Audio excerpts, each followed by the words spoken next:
Lumalabo na po itong pag-asang maaprubahan ang panukalang 200 peso legislated across-the-board wage hike para sa manggagawa sa pribadong sektor. Git po ng mga senador, hindi pa ipinapasa ng mga kongresista ang kopya ng pinagtibay nilang panukala para maisalang na sana sa BICAM. At bukod po rito, hindi rin ito kasama sa priority bills na inaprubahan ng LEDAC. Nean Corvera sa balitang yan. Namimiligrong hindi na lumusot ang panukalang legislated wage increase para sa mga manggagawa sa pribadong sektor. Yan ay dahil hindi pa ipinapasa ng mga kongresista sa Senado ang kopya ng kanilang pinagtibay na panukalang batas para sa 200 pesos na aumento sa sahod ng mga manggagawa.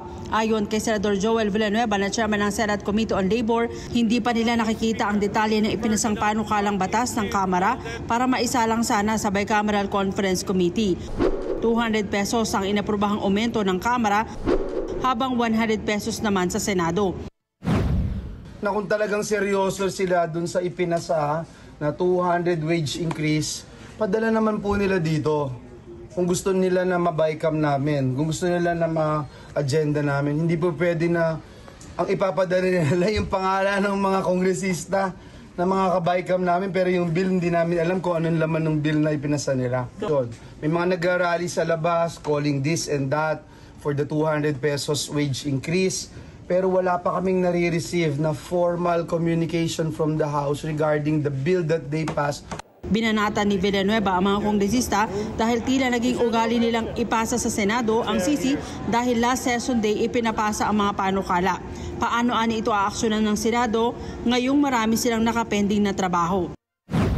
Tomorrow may CA. Membro karamihan ng Senado.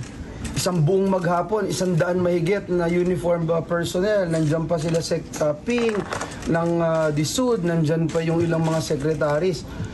Ano yung basis ng 200 pesos, yung 100 pesos na pinasa namin dito, ang daming exemption sa mga maliliit na negosyante para hindi sila tamaan. Si Senator Juan Miguel Zubiri na nagsulong ng panukala mas gustong ipa-adapt na lang sa Kamara ang kanilang bersyon ng wage hike bill. Malaki daw kasi ang tsansa na ibito ng Pangulo kapag lagpas sa 100 pesos dahil kailangang isaalang-alang ang interes ng mga negosyante. Yung 200 pesos na of course gusto natin yan para sa ating mga manggagawang Pilipino, pero yun malaking chance yun mabibito ng Pangulo. At sinabi nga niya, dapat tignan natin yung ibalanse niya ni Presidente ang interes ng mga negosyante at ng mga manggagawa. So, kung ako sana, i-adopt na lang nila ang Senate version and let's pass it into law because kailangan talaga nating manggagawa itong additional boost ng kanilang income. Pero huwag sana isabotahe kasi kung masyadong mataas, masasabotahe talaga.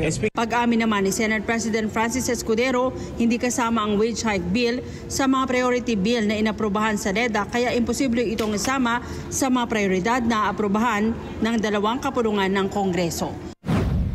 Ang pinasa ng Kamara ay 200, ayan na naman sila 200 pesos across the board huling linggo ng aming sesyon na hindi kasama at binanggit na naman sa LEDAC.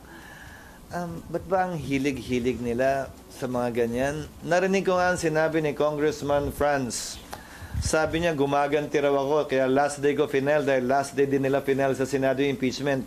Alam mo, ang isda na uhuli sa bibig Kung sinadya nilang i-file yung impeachment sa last day namin, pues hindi ko sinasadyang gawin ito.